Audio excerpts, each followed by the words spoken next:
Viewpoint? If you have the time to talk now, I'd still like to know what you think about Scribe Halen.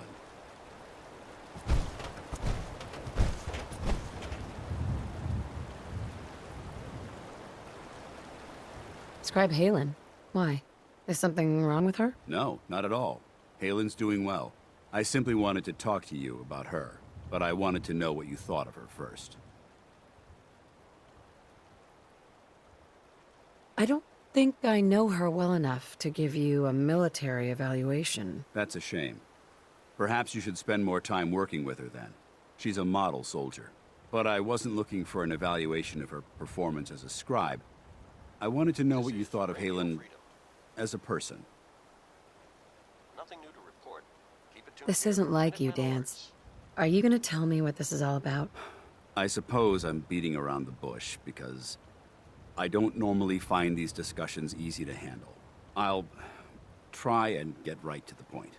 The truth is, I'm worried about her. Since you and I are getting along so well, I felt like I could confide in you about it, to get your honest opinion. I appreciate that you value my opinion so highly. Tell me what's on your mind. Let me explain everything from the beginning. A few months before you found us, one of my men was shot multiple times by raiders. Halen stayed by that knight's side for 2 days straight, without sleep, fighting to keep him alive. But he was on a slow decline. I decided that his suffering needed to end, and ordered Halen to administer an overdose of painkillers, so he could die with dignity. Even though I'm certain she wanted to continue fighting for that knight's life. She injected him without question. Are you asking me whether or not I approve? Of course not. I stand by every order I've ever given. That soldier was gravely wounded. Even if, by some miracle, he happened to survive, he would have been paralyzed for life. But the decision whether or not to ease that soldier's suffering isn't the point here. The point is what happened later that same evening. Halen approached me while I was on watch.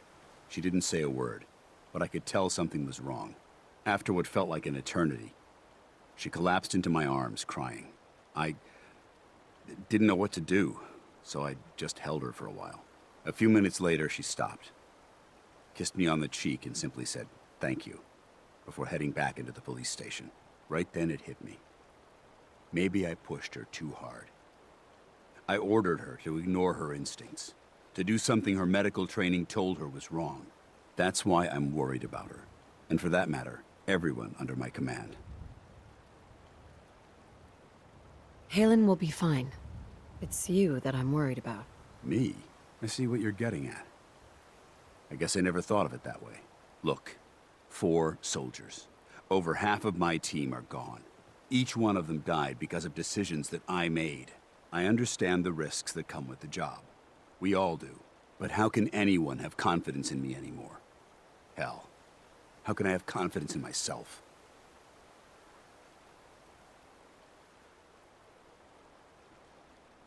The way you held Halen tells me that you care about them. And they care about you. I never thought of it that way. Well, it looks like things have taken a turn. I signed up to be your sponsor, so I teach you everything that I know. But it looks like I'm the one that needed the lesson today.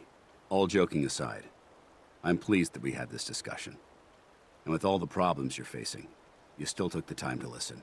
It's comforting to know that I can speak to you as more than just your commanding officer. Does this mean you'd be there to hold me if I ever needed it? I don't know. I never thought you'd ask me something like that. It would depend on the circumstances, but I suppose we'll just have to see what happens when the time comes. Anyway, thanks for letting me get that off my shoulders. I think it's been weighing on me more than I realized. I'm only sorry you had to see me at my worst, instead of at my best. Nothing to report. Stay safe.